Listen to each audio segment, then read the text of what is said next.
Hello, everybody. This is Paul with the Raw Life Health Show, and I pray everyone's doing wonderful out there.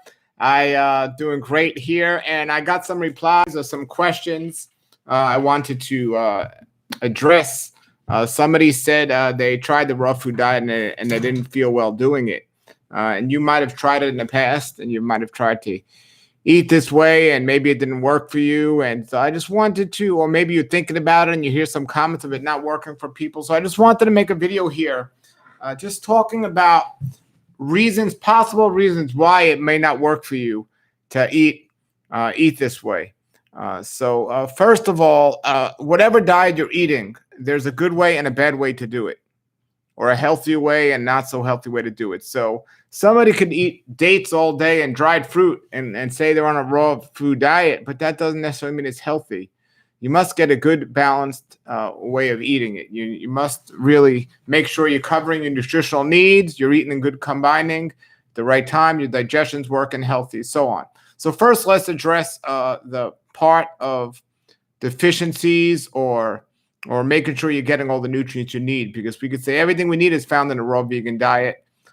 There are things like vitamin B12 or vitamin D3 that would be helpful to supplement with.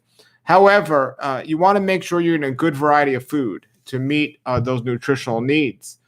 And eating a mix of fruits and vegetables and some nuts and seeds are going to assure you're going to get most of the nutrients you would need, more than if you were eating any other type of diet out there.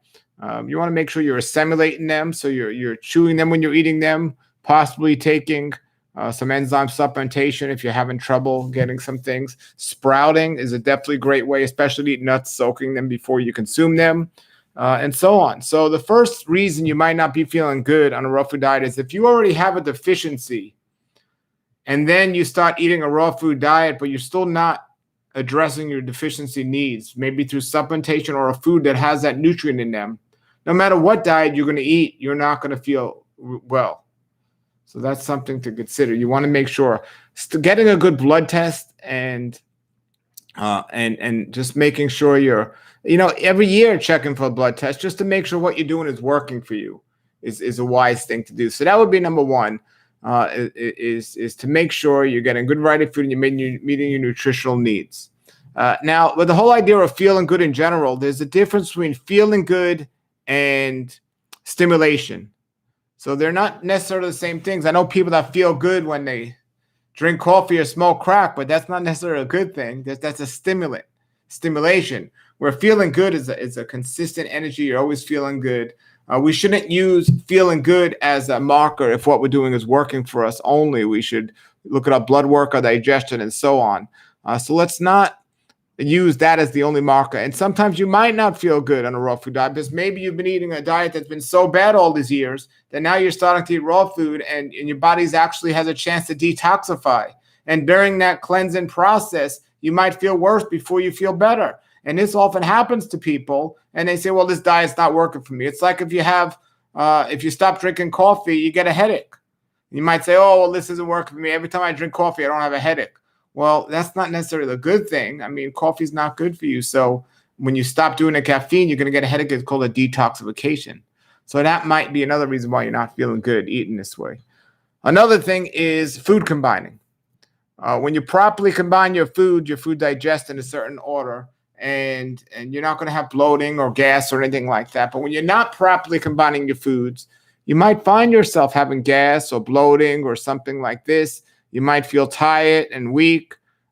Getting a good food combining chart, there's one on my website, rawlife.com, and there's also one in my book, The Raw Life, will explain to you what foods go better with other foods. For example, eating a watermelon is wonderful. Eating bananas are wonderful. But eating a watermelon and banana together, they do not have the same digestive time. So eating more watery fruits and drier fruits with drier fruits would be a better way to go. So that's something to consider. So food combining is another one. Also, overeating. So no matter how much you're eating, let me go back to food combining a second. If you're eating a lot of raw food recipes, which a lot of people do, they're very miscombined. Anytime you put nuts and fruit together, it's not a good combination. So just keep that in mind. A lot of recipes out there are not properly combined. They're okay to get you over that hump, to get you into eating raw food and and every now and then to have a nice recipe. But to do that all the time is not good. So the other thing is overeating. No matter what your diet you're eating, if you're eating too much, you're not going to feel as well as you could feel. So one of the keys of health is eating less, not more. So planning out your food in the day beforehand, so you know what you're going to eat, not overdoing it, maybe writing it down. But there's nothing wrong with having 2 or 3 bananas, but having 30 bananas is not a good idea. And you want to make sure you're burning off the calories and the sugar that you're consuming, so you're not gaining weight or anything like that. So if you're very active, you can get away with eating more. But if you're not as active, which you should be more active, well, then you might want to eat less. So that's something to consider. Another thing to consider is eating too late at night. You don't want to eat too late at night. Eating late is a disaster no matter what diet you're eating. So you don't want to eat late at night. Make sure you're eating earlier in the day. You don't want to eat too many meals and mix and match your meals. Another thing is chewing your food well. There's an enzyme in your saliva that'll break down the food before you consume it. So that's another thing to think about. Another thing is the quality of the food you're getting. A lot of the fruit you can buy today in the stores is picked unripe, very acidic, very hard to digest. So, if the food has to ripen off a tree, it's not going to be as healthy as ripening on the tree. So that's another reason many people fail or have issues attempting a raw food diet. A lot of their food they're getting is not properly ripened. So that's something you want to consider as well. So all of these things are possible reasons why you might not be having success at eating a raw food diet, but keep them in mind when you're switching over, and you should be okay. Those are some of the common pitfalls. Then, of course, there's the emotional aspect of it. When you're eating is always meant to be a pleasure. Most people aren't eating for nutrition; they're eating for pleasure purposes.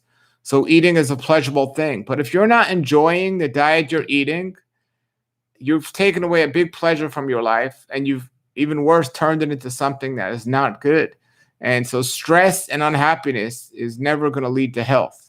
So for whatever reason you're doing a raw food diet or attempting it, make sure it's for the right reasons, not the wrong reasons. It's not for somebody else. It's not just to lose a little weight.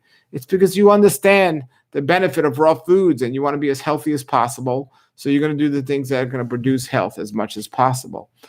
So do it with joy. And when you're eating, eat because you love the food and you know it's best for you and you're looking forward to it. So these are the reasons why you want to do it. Because if you're just doing it, you're not happy emotionally, it's not going to help you. And it can create stress that can also make you feel not as well.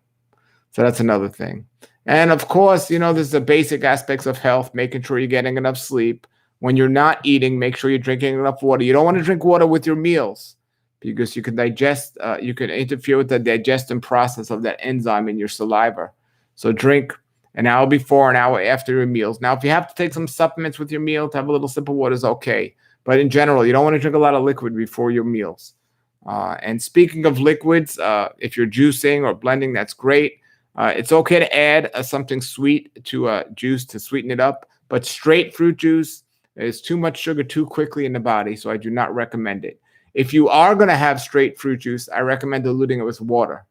Then it would be okay. But if you're going to do fruits juice, make sure you do it with some vegetables, mix them, in juicing, and that's much better. So not straight fruit juice. If you do straight fruit juice, dilute it with water. This is a very important video, and I hope it helps you. If you've tried the raw food diet in the past and you haven't been successful because possibly it was one of these reasons, reconsider it. Try it again and think about these reasons. I know it sounds complicated and like a lot of work to start eating this new diet, especially with all the things I just said, but there's far more benefits than pitfalls to eating this way. And so these are just common reasons I've seen people fail over the years, and I've been doing this successfully for a very long time, so I know it's possible, and there are many people out there who have. So my website, rawlifehealthshow.com, has a lot of videos to help you. And also I got resources. I got books with recipes. I've been doing this a long time. I have recipe videos on rawlifehealthshow.com. And, follow me on Instagram and Facebook. I'm on both of those. So make sure you keep up to date, see some of the things I'm eating. Be careful. Another thing is, I'll give you this bonus thing. when you go to a raw food potluck or a vegetarian potluck, make sure you read the ingredients before you consume them. Make sure you read them and you know what you're eating before you eat it. Don't just try eating anything because you don't know exactly what people are putting in there in terms of combination-wise and ingredients. So keep those things in mind, everybody, and I pray that they help you. All right? Put your comments, questions below. Have a wonderful day and a great raw life.